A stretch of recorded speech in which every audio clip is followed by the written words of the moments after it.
Assalamualaikum warahmatullahi wabarakatuh. Perkenalkan, kami dari kelompok 4. Dalam video ini kami akan menjelaskan model-model UML yang digunakan dalam perancangan aplikasi pengingat tugas pribadi maupun tugas proyek. UML atau Unified Modeling Language merupakan salah satu standar yang digunakan untuk mengaplikasikan, merancang, dan mendefinisikan sistem peralatan lunak. Adapun diagram yang akan dijelaskan meliputi akses diagram, activity diagram, sequence diagram, dan kelas diagram. Semua akan dibahas satu dalam penjelasan berikut. Nah, kita masuk ke model yang pertama, yaitu use case diagram. Diagram ini akan membantu kita untuk melihat apa saja yang bisa dilakukan oleh pengguna dan bagaimana setiap fitur saling berkaitan, sehingga pengguna bisa memahami alur penggunaan aplikasi dari awal hingga akhir secara terstruktur. Pada gambar, dapat kita lihat di sini hanya ada satu aktor, yaitu pengguna. Aktor ini berinteraksi langsung dengan sistem dan memiliki beberapa use case atau fungsi utama yang dapat dijalankan. Dimulai dengan membuat akun, pengguna mengisi data seperti nama, email, dan password. Kemudian pengguna login dengan mengetik email dan password yang sudah didaftarkan sebelumnya. Setelah berhasil login, pengguna akan masuk ke halaman utama atau dashboard. Di sini, pengguna bisa menambahkan tugas dengan cara menekan tombol tambah tugas. Setelah itu akan muncul formulir isian tugas seperti judul, deskripsi, deadline, dan prioritas. Setelah semua data terisi, pengguna tinggal menekan tombol simpan untuk menambahkan tugas ke daftar. Jika ada tugas yang ingin diubah, misalnya karena tenggat waktu berubah atau ada tambahan informasi, pengguna bisa mengedit tugas tersebut. Caranya mirip seperti menambah tugas tadi, hanya saja data sebelumnya bisa disesuaikan lalu disimpan ulang.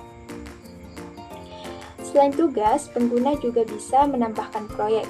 Proyek biasanya digunakan untuk mengelola pekerjaan yang lebih besar atau dilakukan bersama tim. Sama seperti menambahkan tugas tadi, pengguna tinggal menekan tambah proyek, lalu mengisi detailnya. Nah, dalam proses menambahkan proyek ini terdapat relasi include, artinya proses ini menyertakan atau melibatkan langkah-langkah lain, yaitu menambahkan anggota tim dan mengelola tugas proyek. Artinya, saat membuat proyek, pengguna juga bisa langsung menambahkan tim dan mengatur pembagian tugas dalam proyek tersebut. Terakhir, pengguna bisa mengatur pengingat. Pengingat ini bisa diatur dengan memilih tugas tertentu, lalu menentukan waktu dan tanggal pengingat. Setelah diaktifkan, semua anggota tim akan menerima notifikasi pengingat jika tugas dalam bentuk proyek sesuai dengan jadwal. Yang kedua yaitu activity diagram. Activity diagram ini menggambarkan alur aktivitas pengguna dalam aplikasi TaskIS, yaitu aplikasi untuk mengelola pengingat tugas pribadi dan tugas proyek bersama tim. Pada tahapan awal yaitu start, proses dimulai saat pengguna membuka aplikasi TaskIS. Tahapan yang kedua, pengecekan akun. Aplikasi akan mengecek apakah pengguna sudah memiliki akun. Jika belum, pengguna diarahkan untuk mendaftar. Dan jika sudah, langsung masuk ke proses login. Tahapan login, pengguna memasukkan username dan password untuk masuk ke aplikasi. Tahap yang keempat yaitu masuk ke dashboard. Setelah login berhasil, pengguna diarahkan untuk masuk ke dashboard utama, tempat semua fitur utama tersedia. Tahapan yang kelima yaitu aktivitas utama di dashboard. Di dashboard, pengguna bisa melakukan berbagai aktivitas manajemen tugas, baik tugas pribadi maupun tugas proyek dalam tim. Aktivitas tersebut antara lain yaitu menambahkan tugas pribadi digunakan untuk mencatat dan mengatur pengingat tugas pribadi pengguna. Yang kedua, memilih tugas, memperbaharui informasi tugas seperti deadline, deskripsi, dan status tugas. Yang ketiga yaitu menambahkan proyek, membuat proyek baru untuk tugas yang bersifat kolaboratif. Dan yang keempat yaitu menambahkan anggota tim ke proyek, menambahkan rekan kerja satu teman ke dalam proyek untuk bersama. Yang kelima yaitu mengelola tugas dalam proyek, mengatur tugas dalam proyek seperti menetapkan siapa yang mengerjakan apa.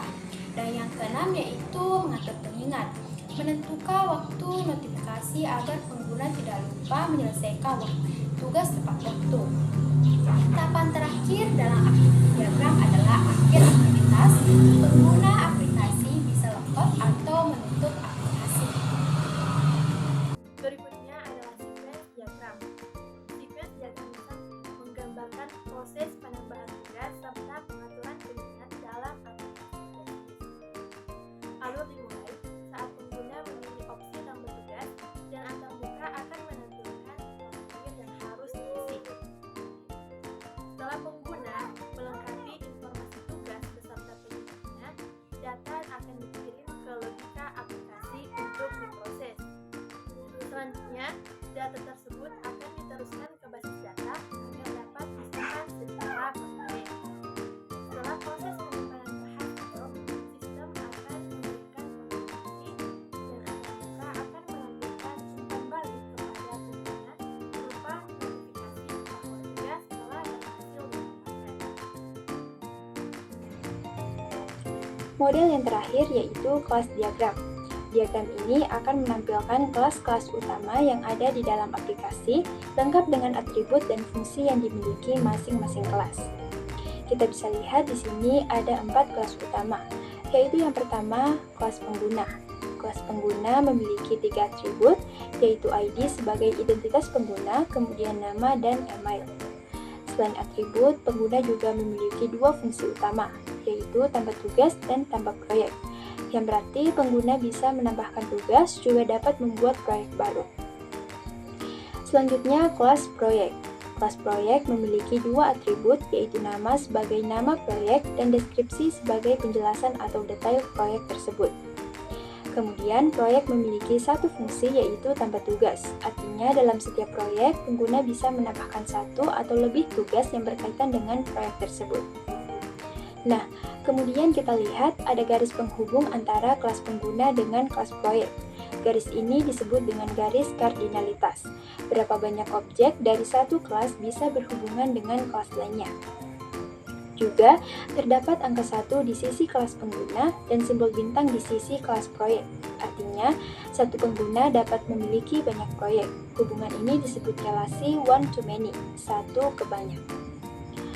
Berikutnya ada kelas tugas. Kelas ini menyimpan informasi lengkap tentang suatu tugas. Atributnya terdiri dari judul, deskripsi, tanggal deadline, waktu pengingat, dan status. Fungsinya ada 2. Atur pengingat digunakan untuk mengatur waktu pengingat, dan update status digunakan untuk memperbarui status tugas ketika sudah selesai atau terjadi perubahan. Lalu kita perhatikan garis hubung dari kelas proyek ke kelas tugas. Di situ juga terdapat angka 1 dan bintang. Ini menunjukkan bahwa satu proyek dapat memiliki banyak tugas. Jadi, relasinya juga one to many, dari proyek ke tugas. Terakhir, kelas pengingat. Kelas ini berfungsi sebagai sistem notifikasi atau pengingat dalam aplikasi. Terdapat 2 atribut, yaitu waktu pengingat, kapan pengingat akan dikirim, dan metode. Cara pengingat dikirimkan bisa berupa email, notifikasi aplikasi, dan sebagainya. Fungsi dalam kelas ini adalah kirim notifikasi, yang akan mengirimkan pengingat kepada pengguna atau tim sesuai dengan waktu yang telah diatur. Kemudian kita lihat garis antara kelas tugas dengan kelas pengingat, yang masing-masing memiliki angka 1 di kedua sisinya. Artinya, setiap tugas hanya memiliki 1 pengingat, dan setiap pengingat hanya untuk 1 tugas. Relasi ini disebut one to one. Itulah gambaran desain aplikasi Taxis, solusi manajemen tugas yang mengutamakan kemudahan, kenyamanan, dan produktivitas pengguna. Terima kasih telah menyaksikan. Sampai jumpa di pengembangan selanjutnya dari aplikasi Taxis.